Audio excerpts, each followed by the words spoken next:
and it is my just overwhelming joy and pleasure to bring Michael Klapper to the stage.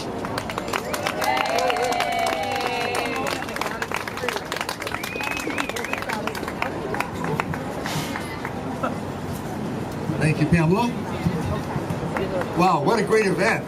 Wow. Yeah, thank you for all coming out today. You know, it's not the best parade weather, it's the best weather to wake up in. And that's what this movement's really about. As Pamela mentioned, I've been a physician for 40 years now. And when I graduated medical school, I thought I was going to be treating all sorts of classic diseases. I thought I'd see 6 cases of leprosy every week and 4 cases of Atherosclerosis fever. I've been a physician 40 years. You know how many cases of leprosy I've seen? 1. How many cases of Atherosclerosis fever I've seen? Not a single one. 0. But what I do treat day after day is a rather small group of grim diseases of obesity and high blood pressure and diabetes and autoimmune diseases and clogged arteries.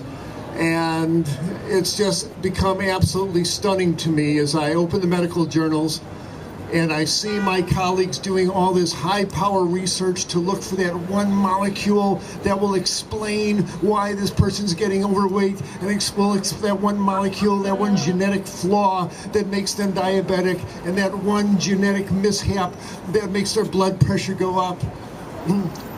And I'm looking at this, and I see the billions of dollars that are being spent. And this little voice in my ear is screaming loudly, "It's the food, stupid! It's the food they're eating!"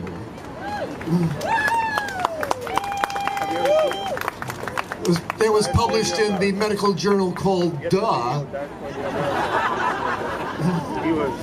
And 40 years ago when I graduated, I went into to become an anesthesiologist, and I was working in the operating rooms when surgeons are opening up patients' arteries and they're pulling out this yellow, greasy, fatty guck called atherosclerosis. And one day I'm looking down into the incision and the little voice says, "You know, that stuff looks like chicken fat they're pulling out of the arteries." And the voice on the other shoulder said, "There's a good reason why that stuff looks like chicken fat. Because it is chicken fat. And cow fat, and pig fat, and the fat of every other slow animal that was walking past that man's table when he had a fork in his hand." And so I stopped eating animals, and my dad died of clogged arteries. I knew I was going to wind up on that table with that saw going up my chest, and I didn't want to do that. But I knew it was time to end the violence in my life, and I couldn't be pontificating over a steak dinner about all the violence in my around me when I'm clearly being part of that, as I pay for that, if I'm going to be eating meat. And so I knew the meat had to go, then the leather had to go, and everything that I was doing that was creating violence in my life, it was time to let it go, and I found myself a vegan. That's been 30 years now. As that's not an applause line. It has allowed me to stand and see these very powerful forces at work. I'm looking at our medical system about to crumble under the weight of literally of all the obesity and diabetes and high blood pressure, all from an animal-based diet. I see our children, I see the tsunami of obesity and diabetes that is going to be descending on us because of the fast food animal-based diet that they're consuming. And again, when I look at the medical research, that voice comes in, "It's the food, stupid, it's the food they're eating." As I've been a vegan physician, I now use a vegan diet as the most powerful therapeutic tool I have in my armamentarium. If someone's got high blood pressure, get them on a low-fat, whole plant-based diet, and their blood pressure comes down. They have type 2 diabetes, get them on a whole food, plant-based diet with minimally processed foods, no oils, and that diabetes gets better. People who have rheumatoid arthritis, autoimmune diseases, get them on a whole food, plant-based diet, get their gut healthier, and those autoimmune diseases get better. And it's not that this is a panacea. The problem is the cause is the food that they're eating. We are meant to be plant-based organisms in our diet. And as soon as we go to that direction, we find these diseases go away. Well, that's all wonderful if you're a practicing physician. But meanwhile, we all live in this world where we see so many problems, everything from the oil shortage to global warming to world hunger. And guess what? It's the food, silly. It's the food. And if there's anything I can tell you as you turn the headlines, or turn them on, turn them off if you can these days, when you see so many of the world problems, when you talk to your friends and your family members about the oil shortage, this is, as Bruce and Pamela just mentioned, most of that oil is one way or the other getting burned to put meat on the table. Whether it is transporting the animals, growing all the animal food, pumping the water, running the refrigeration, all those trucks on the highways, what do you think they're hauling? There's somewhere along the line that has something to do with animal-based agriculture. So when it comes to burning oil the way we are, it's the food, stupid. It's our animal-based diet. And I'm not saying you're stupid. It's who's ever looking for some other answer. And of course, all the military spending that we engage in order to keep all that oil flowing, it's the food, Stilly. It's the food. It's our animal-based diet. And when it comes to all the water tables dropping, the forest disappearing, the soil getting depleted, it's the food, silly. It's this animal-based diet. And as the rainforests are disappearing, and as the climate is changing, and we see the hurricanes getting worse and the tornadoes getting worse, people don't make that a connection with that cheeseburger in their hand, but the reality is, it's the food, silly. It's the animal-based diet. We are, this civilization, big quotes around that, but this society, we're writing our own epitaph because we hunger for that taste of flesh in our mouths. It's flesh eating that's going to destroy this society, and and I'm talking about the global society. And I see the people in India and China striving to recreate this animal-based American-style food pattern, and it's going to doom them to the same problems we have. So, if there's anything I can tell you, it's the food, silly. It's the food, okay? And that's the problem. It's also the answer. And that's why this is the Veggie Pride Parade today. And you can only have pride in it, see it as the salvation of our future. Pick a social problem, an ecological problem, a political problem. It's the food that's driving this. And a huge educational endeavor is needed to educate the kids about better food choices, the adults, the politicians. But we have the power, as Pamela said, we the people have the power. You look at this magnificent city, there are so many restaurants that have the word vegetarian out front.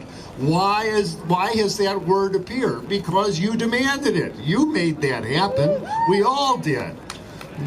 And all these you see the word vegan on television, Oprah's it's coming out of her mouth. Why? Because we demanded it, because it's in our heads. Don't underestimate the power that you have. See the world as it ought to be, and it will materialize. We have that power, and you certainly have that power every time you lay that dollar down on the table. The choices you make with the things you buy determines what's going to be in those markets. And as you make more vegetarian and vegan food purchases and just product purchases, it's going to become a more vegan world.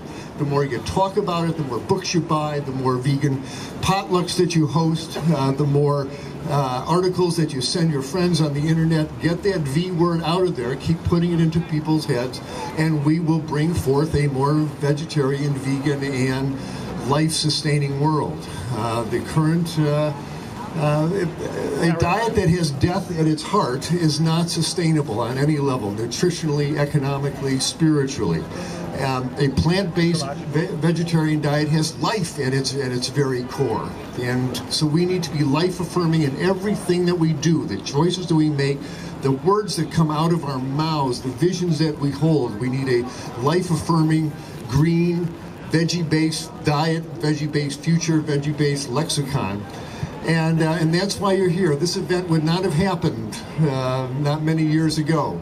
The fact not only that the vegetarian community sponsored this, but New York responds. It strikes a chord. It's in the zeitgeist. It's out there. So we're like midwives. We're birthing a new awareness. We're birthing a new way of seeing the world. Certainly a new way of eating. And so all you need to do now is eat and talk about it and rejoice in it, celebrate it. Let everything you do be an action that affirms life, that affirms gentleness, that affirms the sanctity of all life, animal life, the life of the earth. My waiting room has gotten very big. All the planet Earth is my patient at this point, and she's running a fever, but she's she's in the intensive care unit. She needs intensive care. Okay, and the intensive care is replenishing the oil, the soils, replenishing the water, replenishing the forests, and we can do that resuscitation by the food choices that we make. So if you've just wandered by here and have never had any consciousness about the importance of a vegan or vegetarian lifestyle, be aware this is the most important thing that you're going to hear all month, all year. If you're a long-time vegetarian or vegan, then take this as further affirmation. You are not alone. Look at all the people out here who agree with how important this topic is. And you don't have to say much. Just in your life, just be a life-affirming person in the food choices that you make. People watch what you eat. They watch what you order in the restaurant. They look at what's in your shopping cart. They look at the shoes that are on your feet. The statement that you make with your daily life purchases, practices, habits, and words are the most powerful argument that you can make. You don't have to get into a toe-to-toe debate and try and prove people wrong. You don't have to say much of anything. Just do it yourself. Be a statement of love and compassion and truth and honesty and sustainability and affirm life in everything you do. And watch this will become even a greener world than it already is. So know that you've got lots of allies. On the professional level, more and more of my colleagues are becoming aware of this. It is actually happening. The medical profession is starting to give a begrudging acceptance to vegetarian diets.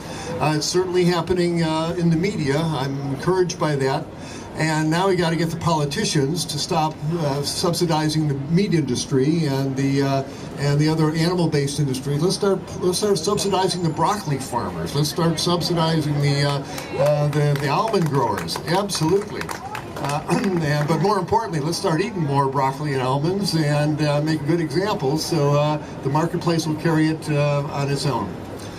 Well, I take great inspiration from seeing you all here today.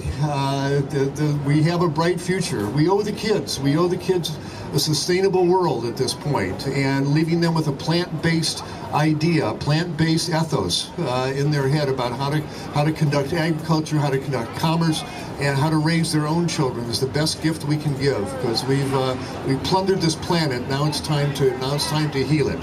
And we can do that, again, by setting that example of plant-based diets.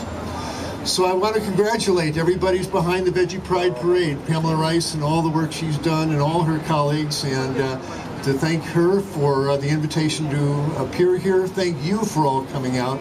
And know that a safer, saner, more loving, and greener world is ours just for the doing. It's going to take a little talk, a little work, but life's going to get better from here. And vitamin L for love as well. All the best to you. Dr. Michael Klapper, Diet for